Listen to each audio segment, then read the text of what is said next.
अधूरी मंजिल। रवि और आर्या की मुलाकात कॉलेज के दिनों में हुई थी।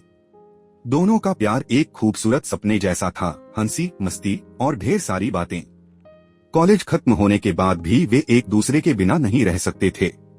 लेकिन जिंदगी इतनी आसान कहाँ होती है। आर्या के माता पिता ने उसकी शादी कहीं और तय कर दी थी। रवि ने उसे समझाने की बहुत कोशिश की, पर आर्या मजबूर थी। अपने प्यार को एक आखिरी बार जीने के लिए उन्होंने एक रोड ट्रिप पर जाने का फैसला किया, गोवा तक, उनकी ड्रीम ट्रिप। सफर का आगाज। सुबह का हल्का सूरज, खुली सड़कें और साथ में तेज बजता संगीत। आर्या खिड़की से बाहर देख रही थी, उसके बाल हवा में उड़ रहे थे। रवि हर मोड़ पर उसे देखता और मुस्कुराता। काश ये रास्ता कभी खत्म ही न हो, आर्या ने कहा।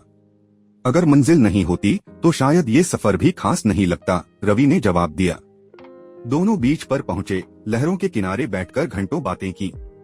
उन्होंने वादे किए कि अगर कभी दूसरा मौका मिला तो वे एक दूसरे को कभी नहीं छोड़ेंगे। रात के अंधेरे में कार वापस उसी रास्ते पर लौट रही थी। मन भारी था, बातें कम हो चुकी थीं। आर्या की आंखें नम थीं, रवि भी अंदर ही अंदर टूट चुका था। रवि, क्या तुम मुझे भूल जाओगे? आर्या ने धीमे से पूछा। रवि ने गाड़ी रोक दी, उसकी आंखें भी भीग चुकी थीं। भूल जाऊं? शायद जिंदगी खत्म हो सकती है, पर तुम नहीं। आर्या ने धीरे से उसका हाथ पकड़ा, पर अब समय था विदा लेने का। स्टेशन पर गाड़ी रुकी। आर्या को जाना था, हमेशा के लिए। जाते जाते उसने एक आखिरी बार रवि को गले लगाया। दोनों की आंखों से आंसू गिरते रहे, पर शब्द नहीं निकले।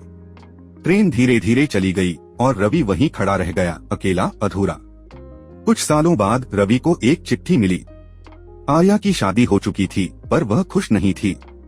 उसकी शादी के कुछ महीनों बाद ही एक बीमारी ने उसे उसकी आखिरी मंजिल तक पहुंचा दिया।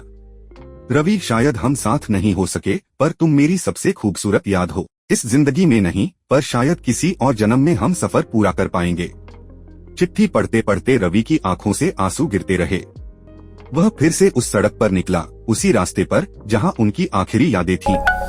पर इस बार कार में सिर्फ यादें थीं, आर्या नहीं।